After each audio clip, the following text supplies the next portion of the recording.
Time now for some sports news. Raj Bees of Kaduna have appealed the decision of the Nigerian National League to award the abandoned replay match day 30 clash to Kwara United. Kwara United were promoted to the Globe Premier League after both sides' beleaguered final day match was further abandoned in the dying minutes of the replay, 28 minutes after the Lorry Bay side were awarded a penalty.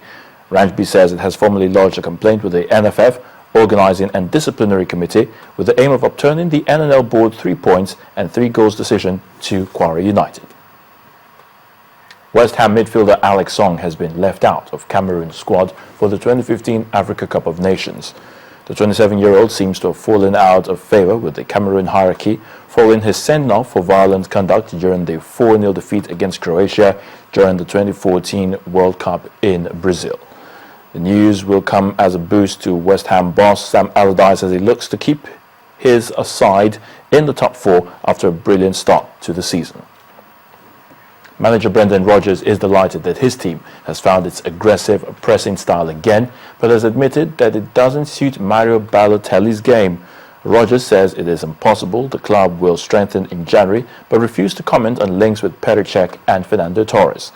The Reds have struggled to score goals this season following the sale of Luis Suarez to Barcelona and the ongoing injury woes for Daniel Sturridge.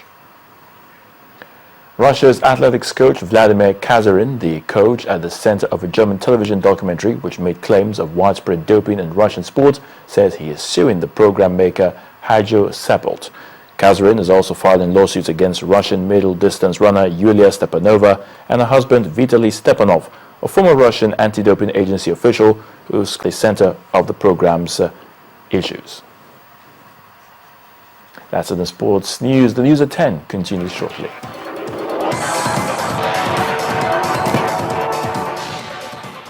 On the foreign scene, it's been confirmed that the Islamic State militants have captured the pilots of a Jordanian warplane that crashed in northern Syria. Victoria Idowu has more on this and other major stories on the foreign scene.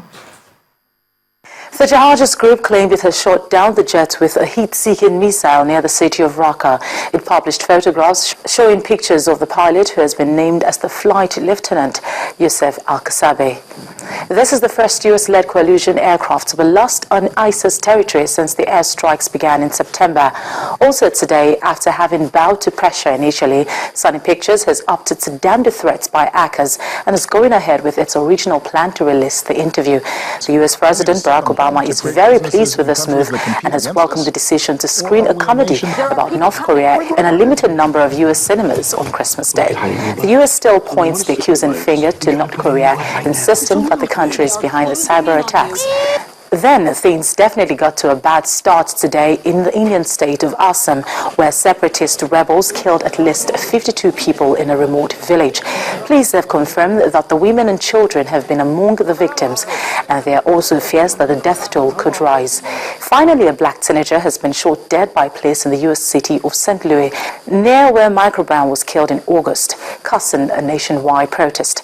St. Louis County Police said the man who was shot had pulled a gun at a petrol station and pointed it at an officer.